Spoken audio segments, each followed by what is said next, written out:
Bismillahirrahmanirrahim. Alhamdulillahi rabbil alamin. Wassalatu wassalamu ala Rasulillah wa ala alihi wa sahbihi wa man tabi'ahum bi ihsanin ila yaumiddin. Ba'd. Fa alhamdulillah ala ni'matillahi subhanahu wa ta'ala. Maka pada kesempatan ini insyaallah akan kita membahas tentang pembahasan yang muhim jiddan, yang dimana kebanyakan dari orang-orang yang menisbatkan diri mereka kepada ahlu sunnah dari kalangan ahlul bidah, dari kalangan al-mu'attilah, termasuk dan di antara mu'attilah adalah mu'awwilah atau muharrifah, begitu juga al-mufawwidah. Kita akan menjelaskan tentang bagaimana sikap ahli sunnah dalam permasalahan al-asma' wa sifat yang berkaitan dengan lafaz yang mujmal, yang tidak datang penyebutannya di dalam Al-Quran dan sunnah dalam bentuk penafian atau penetapan. Menafikan ay meniadakan, menghapuskan, menghilangkan atau menetapkan. Nah, yang pertama wajibnya seorang muslim, seorang muwahhid, seorang ahli sunnah wal jamaah atau seorang ahli sunnah, seorang sunni, untuk menjaga al-alfaz asy-syar'iyyah. Hadha huwa al-asl fi babi al-mu'taqad. Hadha huwa al-asl fi babi al-mu'taqad, bahwa wajibnya kita menjaga lafaz syar'i. Ada dalilnya kita tetapkan, ada lafaznya kita tetapkan. Kalau enggak ada, enggak perlu ditetapkan. Nah, kalau tidak ada dalilnya, maka tidak perlu kita mengusik lafaz tersebut, enggak perlu kita gunakan, kecuali apabila ada lafaz yang mengandung penetapan pada lafaz yang ada atau pada dalil yang ada di dalam Alkitab dan Sunnah. Nah, jadi yang pertama tentang lafaz-lafaz yang tidak datang dari Al-Quran dan Sunnah, akan kita berikan contohnya. Itu terbagi menjadi dua. Yang pertama,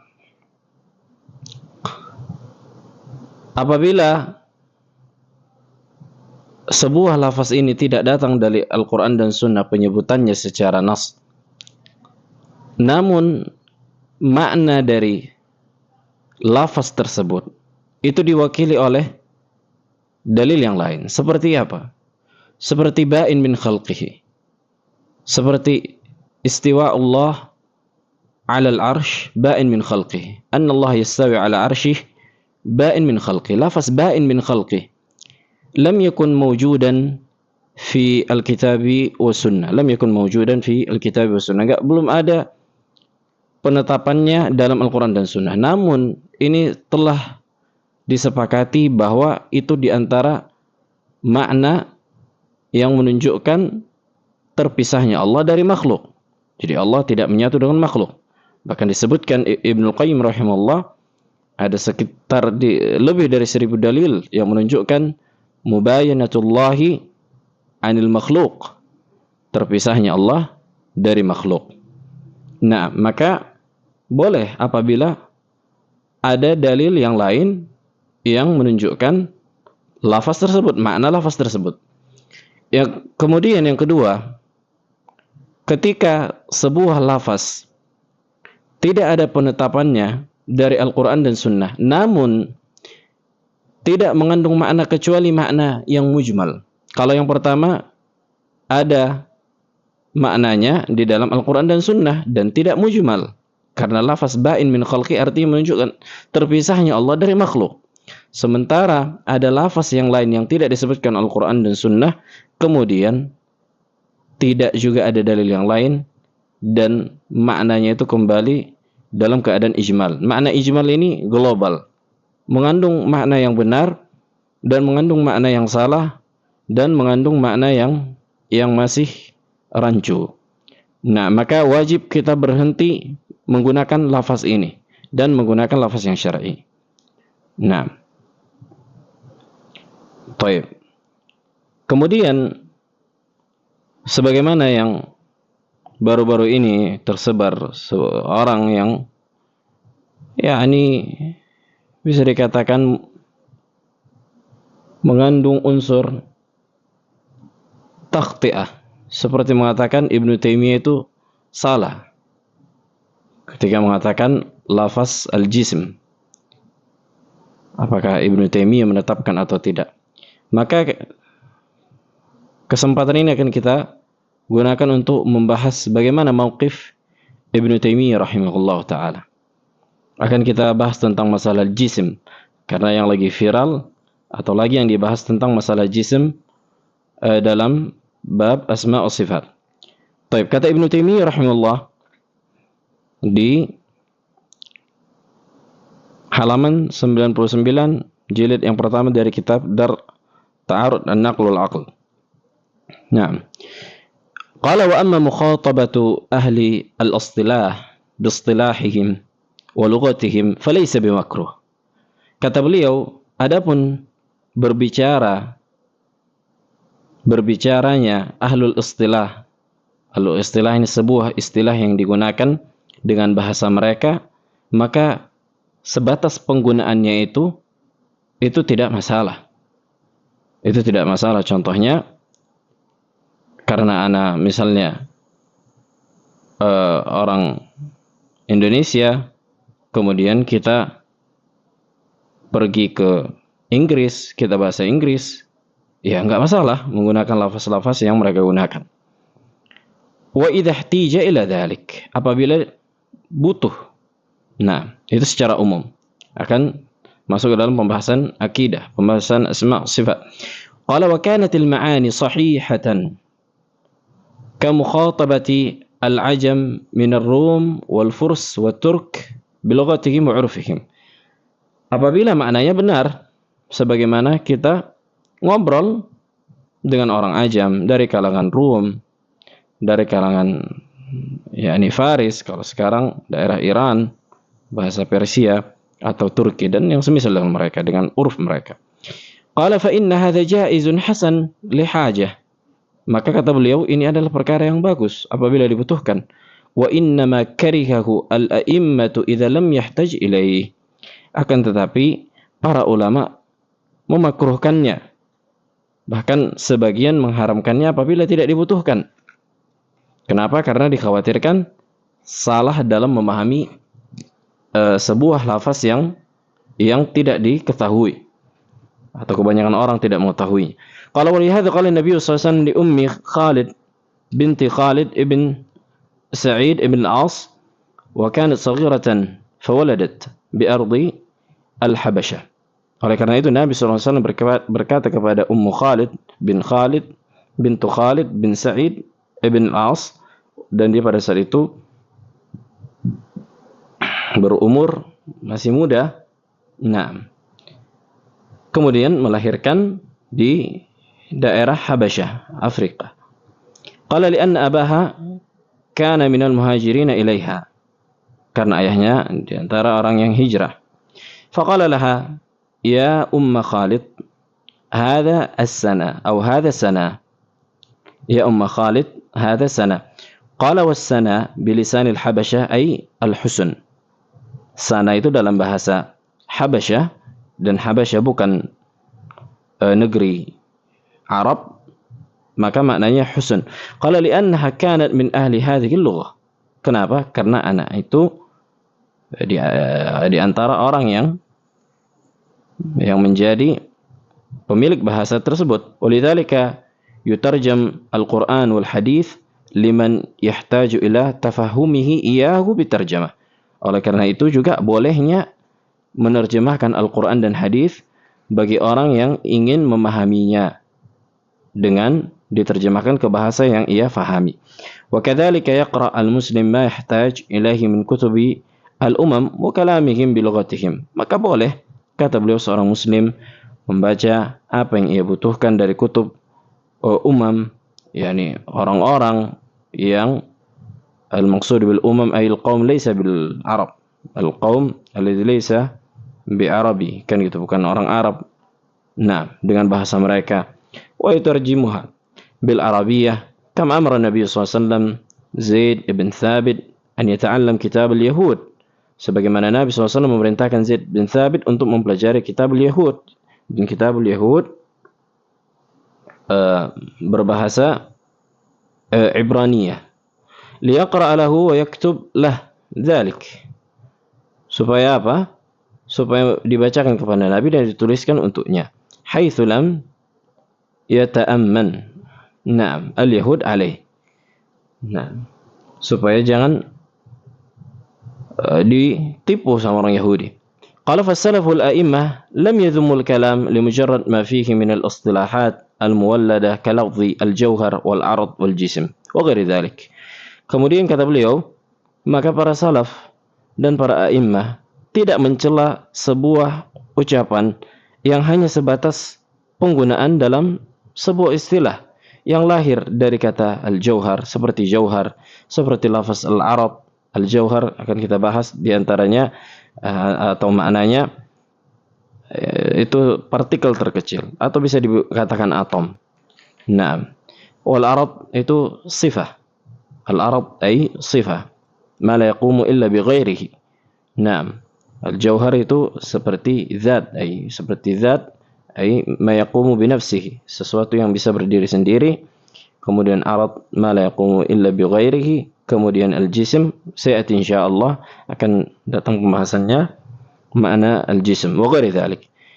Qala bal li'anna al-ma'ani allati yu'abbiruna anha bihadhihi al-ibarat fiha min al-batil al-madhmum fi al-adillati wal ahkam ma yajibu an-nahy an. Kata beliau, kenapa? Karena makna-makna ini, lafaz-lafaz ini, al-jauhar wal arad wal jism, kata beliau, mengandung makna yang batil. Tamam, lianna al-ma'ani allati yu'abbiruna anha, yakni orang-orang filsafat, orang-orang yang menggunakan lafaz ini dalam perkara akidah, mengungkapkan lafaz ini dengan sebuah ungkapan yang di dalamnya mengandung sebuah kebatilan yang tercela. Fil adillati wal ahkam, dalam dalil-dalil dan hukum, ma yajibun nahyan, padahal itu wajib dilarang, dijauhi.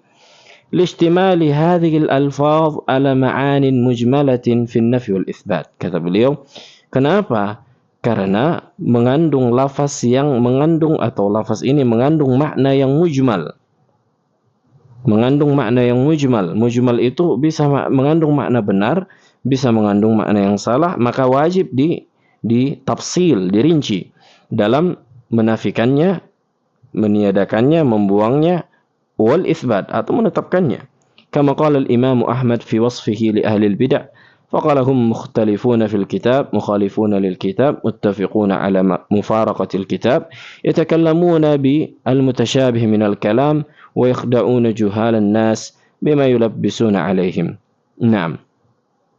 Sebagaimana yang dikatakan oleh al-Imam Ahmad rahimahullah ketika mensifatkan ahlul bid'ah, kemudian beliau berkata, ahlul bidah itu mereka berselisih di dalam Al-Quran dan menyelisihi Al-Quran dan sepakat untuk menyelisihi Al-Quran, dan mereka berbicara tentang lafaz yang mutasyabih, yang belum jelas maknanya, dan mereka menipu orang-orang juhal dan dengan apa yang mereka tipu. Qala fa idza, kemudian beliau melanjutkan, qala fa idza arafta al-ma'ani allati yaqsidunaha bi amsali hadhihi al-ibarat, apabila engkau telah mengetahui makna-makna yang mereka maksud dalam contoh-contoh ungkapan yang disebutkan tadi seperti al-jauhar wal arad wal jism, wa wazinta bil kitab was sunnah, kemudian engkau timbang dengan Al-Qur'an dan sunnah, bihaitsu yuthbatu al-haqqu alladhi athbatahu al-kitab was sunnah, di mana kita bisa menetapkan kebenaran yang di mana kebenaran itu ditetapkan Al-Quran dan Sunnah, wa yunfa al-batil alladhi nafahu al-kitab was sunnah, begitu juga dinafikan kebatilan sebagaimana dinafikan Al-Quran dan Sunnah, kana dzalika huwal haq, maka itulah kebenaran. Bi khilafi ma salakahu ahlul ahwa min at-takallum bi hadhihi al-alfaz, نفيا وإثباتا في الوسائل والمسائل من غير بيان التفصيل والتقسيم الذي هو من صراط المستقيم، وهذا من مثارات الشبه. قال فإنه لا يوجد في كلام النبي صلى الله عليه وسلم ولا أحد من الصحابة والتابعين ولا أحد من الأئمة المتبوعين أنه علق بمسمى لفظ الجوهر والجسم والتحيز والعرض ونحو ذلك شيئا من أصول الدين لا الدلائل ولا المسائل. Kemudian kata beliau, tidak salah seorang pun atau tidak ada di kalangan atau tidak ada di kalam Nabi alaihi wasallam, dan tidak ada seorang sahabat pun, tidak tabi'in, tidak tabi'ut tabi'in, dan tidak ulama-ulama a'immah yang diikutin ada menyebutkan sebuah lafaz pada atau sebuah lafaz jauhar, jisim, tahayyuz, arad yang semisal dengan itu dalam perkara akidah. Tidak menyebutkan dalil dan tidak juga masail. Zain qala wal mutakallimuna bihadhihi al-ibarat yakhtalifuna muraduhum biha. Kemudian kata beliau, orang-orang yang mengatakan, menetapkan, menafikan jisim atau menetapkannya, maka mereka berselisih dalam maksud dari makna jisim. Qala taratan لاختلاف الوضع وتارة لاختلافهم في المعنى الذي هو مدلول اللفظ. Kata beliau, kadang-kadang selisihnya itu karena ikhtilaful wada'. Ikhtilaful wada' itu seperti peletakan sebuah makna pada lafaz. Apa makna dari lafaz ini? Itu dikatakan wada'. Atau penggunaan dari sebuah makna yang mengandung istilah. Likhtilafihim fil ma'na alladhi huwa madlulul lafaz. Jadi apa yang dimaksud dari sebuah lafaz itu? Imma maksudnya istilahi atau secara lugawi, secara bahasa atau secara istilah. Zain, kaman yaqulu al-jismu huwal muallaf, kata beliau, sebagaimana yang mengatakan jisim itu adalah muallaf. Muallaf itu yang tersusun. Thumma yatanaza'una. Jadi segala sesuatu yang tersusun itu katakan jisim. Nah, segala sesuatu yang muallaf atau murakkab itu dikatakan jisim. Hal huwal jauhar al-wahid bi syarti ta'lifihi. Kata beliau, apakah dia tersusun dari satu atom? Walaupun teori atom ini dibantah oleh Ibn Taimiyah. Kemudian Ibn Taimiyah menyebutkan perkara ini dalam rangka membantah ahlul bidah dari kalangan mulhidin al-falsafah. Bi syarti ta'lifihi, dengan syarat tersusunnya, terhubungnya, awil jauharan fasaidan, atau dua atom, dua partikel terkecil, kemudian yang seterusnya, awis sittah, awis thamaniyah, aw ghairi dhalik. Nah, baik, min babi faedah, teori atom di antara teori khayalan yang dulu kita pelajari ketika kita SMP atau SMA di IPA, di jurusan IPA. Nah, bahwa manusia ini tersusun dari atau segala sesuatu yang bisa kita lihat atau yusharu ilahi isyaratan hissiyah. Al-isyarah isyaratan. Isyarah al-hissiyah wa isyarah al-ma'nawiyah. Isyarah hissiyah itu yang bisa ditunjuk oleh tangan. Bisa diarahkan oleh tangan kita. Maka ini dikatakan hissiyah, bisa dirasakan atau bisa dijangkau oleh panca indera. Kemudian al-isyarah al-ma'nawiyah itu seperti yang tidak bisa ditunjuk oleh tangan. Enggak bisa kita rasakan oleh panca indera, seperti misalnya ilmu. Mana ilmu? Nggak bisa ditunjuk. Mana posisinya? Sementara air bisa kita tunjuk. Ini posisi air. Di sini, di atas, di bawah, dan seterusnya. Baik. Kemudian teori ini dikembangkan, yakni kalam tawil. Bukan dari Islam sebenarnya teori ini. Sebagaimana Ibn Taimiyah rahimahullah, bahwa teori atom ini teori yang tidak ada hakikatnya sebenarnya. Karena nggak ada yang bisa memecah segala sesuatu sampai pada titik terkecil, dan mereka khilaf, orang-orang filsafat khilaf, apakah atom itu bisa dipecah pada kondisi yang paling kecil atau dia pindah dari sebuah unsur kepada unsur yang lain. Mereka khilaf. Ada yang mengatakan nggak bisa dipecah sampai ada minus jutaan. Zain. Kemudian ada yang mengatakan dia berada pada titik terbesar dan mereka nggak tahu jutaan minus jutaan berapa. Kemudian pindah dari unsur yang lain kepada unsur yang lain. Nah, istihalat adzat, yakni pindah kepada unsur yang lain. Intinya mereka juga khilaf atau bagaimana bentuk atom, apakah segi 4, segi 5, segi 3. Ada banyak aqwal mereka. Kata mereka yang paling dekat dengan kebenaran, yang paling rajih itu bentuk atom adalah segi 4. Kenapa? Karena kalau bulat, apabila disatukan ada rongga yang kosong. Kan gitu, kalau kita bulat, kita bayangin bola, kita satukan semuanya, pasti ada rongga yang kosong. Sementara segi 4, kalau kita satukan semuanya nggak ada rongga yang kosong. Sampai mereka sendiri khilaf dalam masalah ini. Nah, kemudian kata beliau rahimahullah, qala huwa alladhi yumkin fardul ab'ad ats-tsalatsa fihi. Fardul ab'ad ini istilah Ibnu Taimiyah rahimahullah ketika menjelaskan tentang tul wal ard wal ada panjang, ada lebar, dan ada tinggi. At-tul wa al-urd atau al-ard. Ada panjang, ada lebar, dan ada tinggi. Baik. Qala wa innahu murakkabun min al-maddati was-surah. Kemudian yang di mana itu tersusun dari murakkab, tersusun dari sebuah maddah, sebuah unsur atau sebuah bentuk. Nah, wa man yaqulu wal jauhar ila akhir kalamihi, karena Anda jelaskan pun mungkin akan banyak yang enggak paham. Baik. Syahid min hadza, kemudian kata beliau rahimahullah. Kata beliau tentang masalah jism. Apa kata beliau di kitab Asas Taqdis? Kata beliau, wa itsbatu lafzi al-jism wa nafyuhu bid'atun lam yatakallam bihi ahadun minas salaf wal a'immah. Kata beliau, penetapan lafaz jisim dan penafiannya ini adalah sebuah kebid'ahan yang tidak pernah salah seorang dari kalangan salaf dan para imam berkata tentang itu. Kama lam yuthbitu lafza at-tahayyuz wala nafyuh. Sebagaimana juga lafaz tahayyuz. Bukan di sini pembahasan karena kita fokus akan jisim dulu yang pertama. Qala wala lafzu al-jihah wala nafyu, walakin athbatu as-sifat allati jaa biha al-kitab was sunnah wa nafau mumathalati al-makhluqat. Wajib kita menetapkan lafaz yang datang dari Alkitab was sunnah dan menafikan segala sesuatu yang menjadi kekhususan bagi makhluk. Kita samakan Allah dengan menjadi kekhususan bagi makhluk dalam perkara kaifiyah. Nah, bukanlah artinya menafikan mumatsalati al-makhluqat, berarti ketika kita menafikan permisalan Allah dengan makhluk berarti kita menafikan sifat bagi Allah, bukan.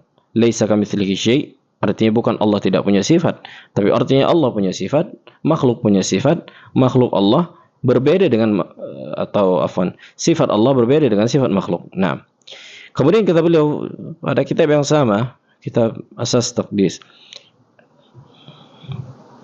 Kata beliau, wasinfun yuthbituna hadhihi sifat. Nah, ada sebuah kaum yang menetapkan sifat wala yata'arraduna litarkib wala taksim wa tab'id wa nahwu dzalik. Ini disebutkan di beliau di jilid yang pertama halaman 46. Qala wa nahwu dzalika min al-alfadh al-mubtadi'ah la yanfi wala ithbat atau la binafyin wala ithbat, walakin akan tapi kata beliau yunazzihuna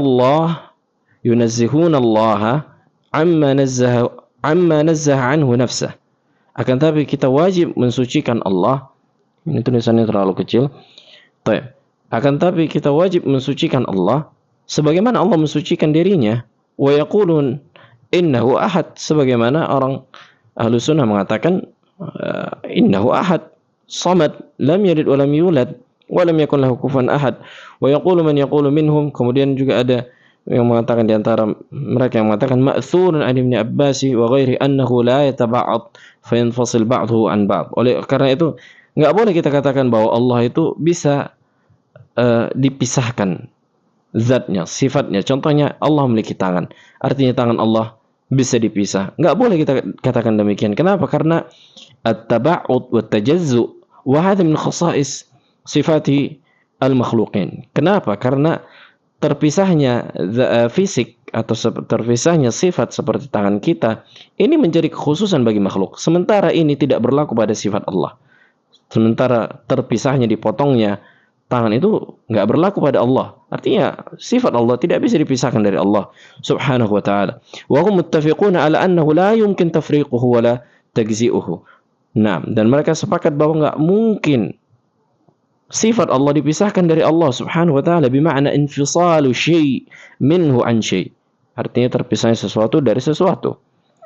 Nah, qala wa hadzal qaul, kata beliau, huwa alladhi yu'thar an salafil ummah wa immatiha. Inilah yang datang dari kalangan salaf dan a'immah, wa alaihi a'immatul fuqaha wa a'immatu ahli hadits wa a'immatus sufiyyah. Nah, وأهل الاتباع المحض من الحنابلة على هذا القول يحافظون على الألفاظ المأثورة. Inilah yang berjalan pada a'immah dari kalangan Hanabilah, dari kalangan fuqaha ila akhirih, yang dimana mereka menjaga lafaz yang datang dari salaf, dari Al-Quran dan Sunnah.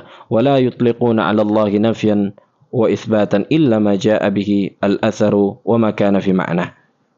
Dan mereka tidak menyebutkan tentang Allah sesuatu yang dinafikan atau ditetapkan kecuali apa yang datang dari asar dan yang semisal dengan maknanya.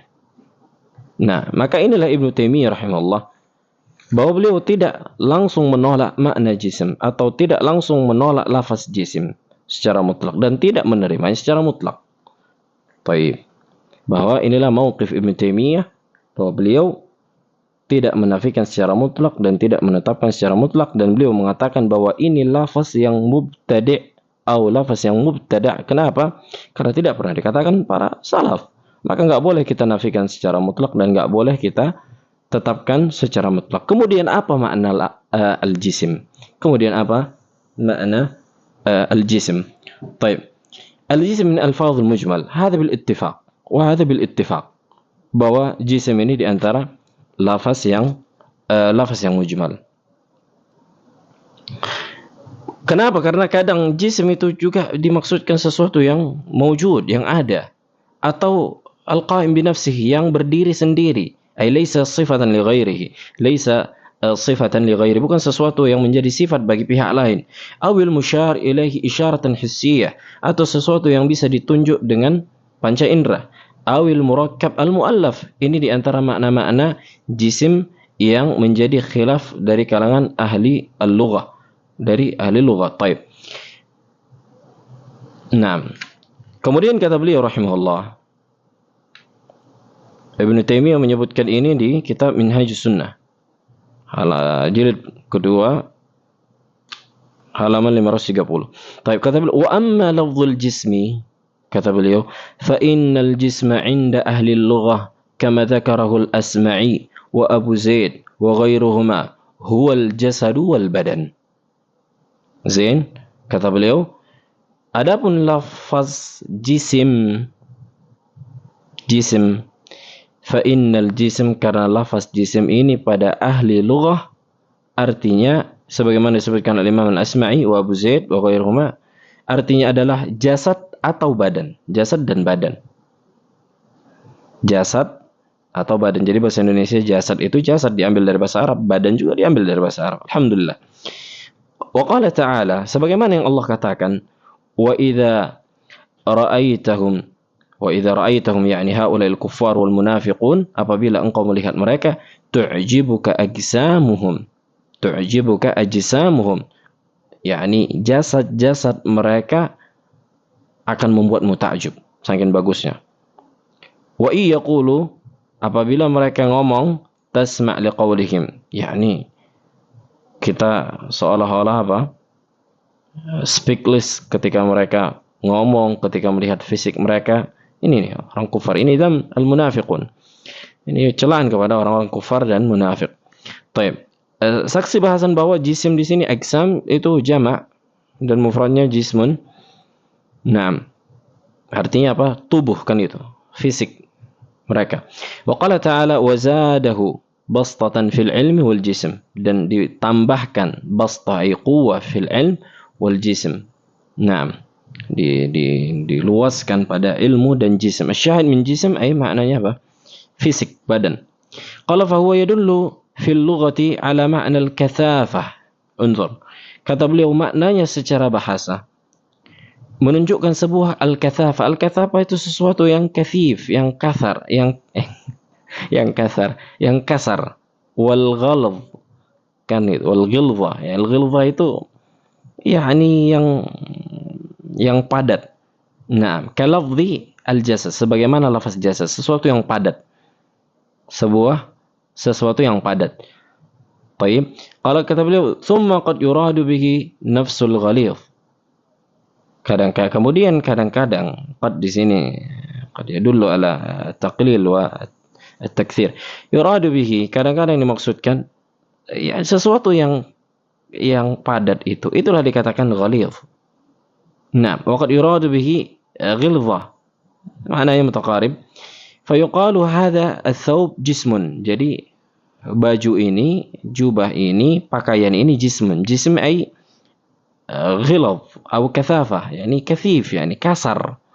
Kan gitu, padat, kasar, itulah makna jism, sesuatu yang padat dan kasar. Wa yuqalu hadha aksam min hadha. Dan dikatakan juga ini sesuatu ini aksam min hadha, ya lebih tebal. Kan itu, makna tebal, padat, kasar, ai aghlaz wa akthaf, lebih tebal dan lebih padat. Ini secara bahasa Arab. Ana terjemahkan ke bahasa Indonesia. Naam. Wa qala Ibnu Taimiyah rahimahullah, kemudian disebutkan Ibnu Taimiyah di Majmu' al-Fatawa di jilid yang kelima. Fa yuqalu lah, kemudian kita katakan, fal jasad wal jism bihadha tafsir al-kalami laysa huwa jasadan fi lughatil Arab. Maka jasad atau jisim pada tafsir al-kalami, al-maqsud bihi ilmu kalam, yang menjadikan akidah dalam atau menjadikan akal sebagai tumpuan dalam akidah. Laisa huwa jasadan fi lughatil Arab, bukanlah maknanya secara bahasa Arab itu sebagai jasad. Bal huwa munqasimun ila ghalidhin wa raqiq. Bahkan itu terbagi menjadi yang tebal dan halus, yang kasar dan halus. Ila ma huwa jasadun wa ila ma laysa bijasad. Nah, ini inda ahli kalam. Inda ahli al-kalam. Kalau secara bahasa sudah kita bahas seluruh maknanya, al-kathafah wal ghilzah. Nah, menunjukkan ketebalan, kasar, nah, dan kepadatan. Itulah makna jisim. Kata beliau, walidha yaqulu al-fuqaha. Kata beliau, oleh karena itu berkata fuqaha, an-najasatu, najis itu, in kanat mutajassidatan, apabila dia menggumpal, kan itu, padat, kal mayyita, sebagaimana bangkai. Dia ada zatnya, padat, ada fisiknya, ada tebalnya.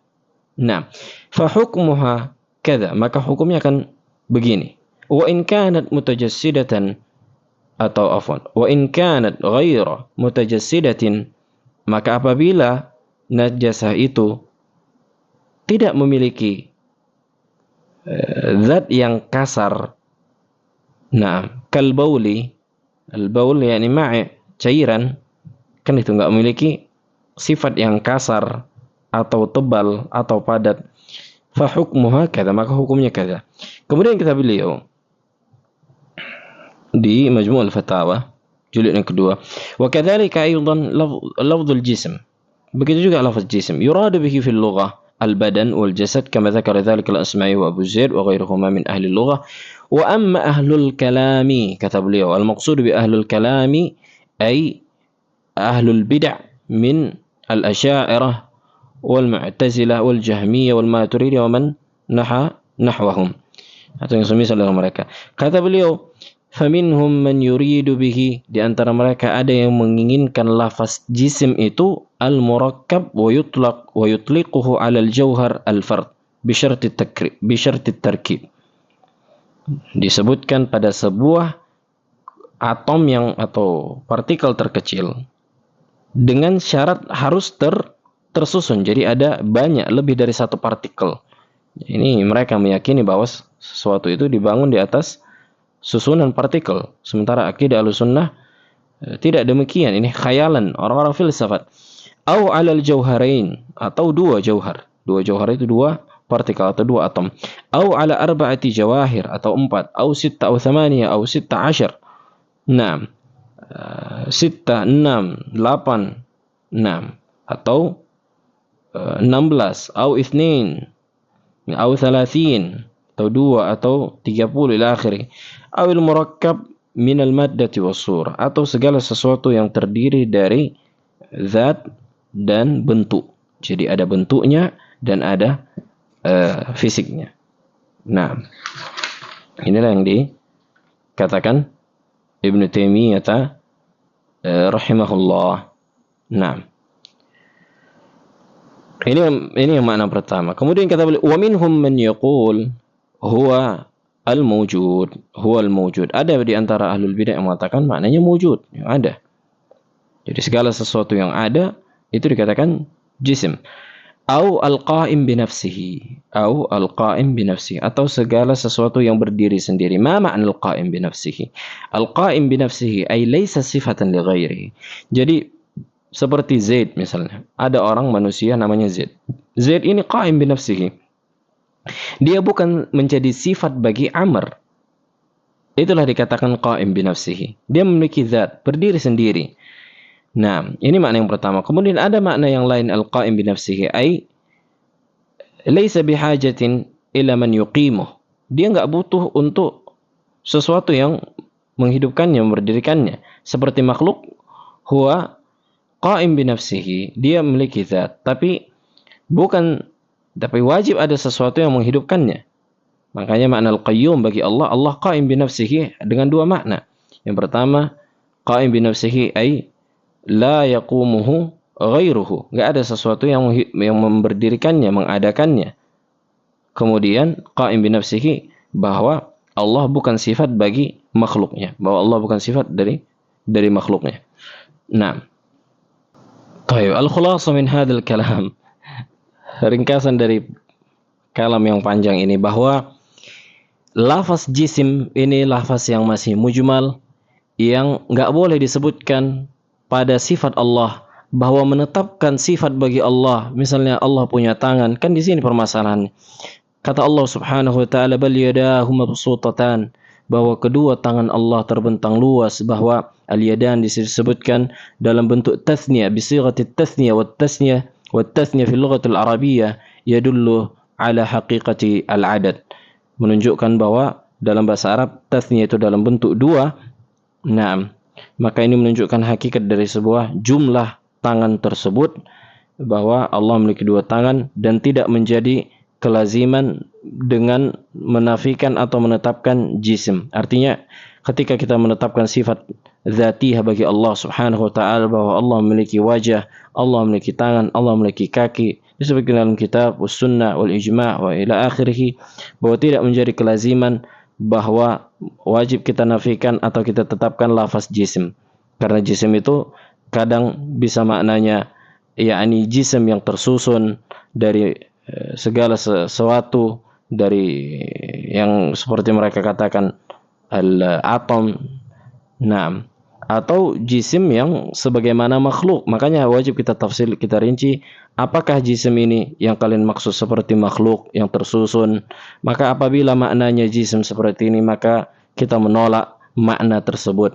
Apabila makna jisim adalah menetapkan adanya sifat bagi Allah yang tidak menjadi konsekuensi kelaziman dari sifat yang menjadi kekhususan bagi makhluk, sebagaimana manusia apabila punya tangan, maka tangan manusia itu jisim murakkab, kan gitu, yakni ada tersusun, padat, memiliki darah, memiliki tulang, memiliki daging, dan seterusnya.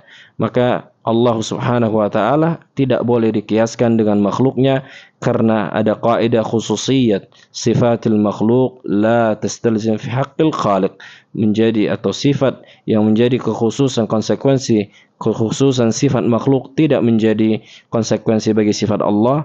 Maka inilah khulasah dari pembahasan jism. Maka orang yang mengatakan Ibnu Taimiyah tidak faham atau beliau tinggal ditanya bahasa, makanya hendaknya dia kembali mempelajari kalam Ibnu Taimiyah, atau saya yakin dia tidak faham kalam Ibnu Taimiyah karena mungkin itu dibangun di atas kejahilan dan kegobaannya. Nah, Allahu a'lam bishawab.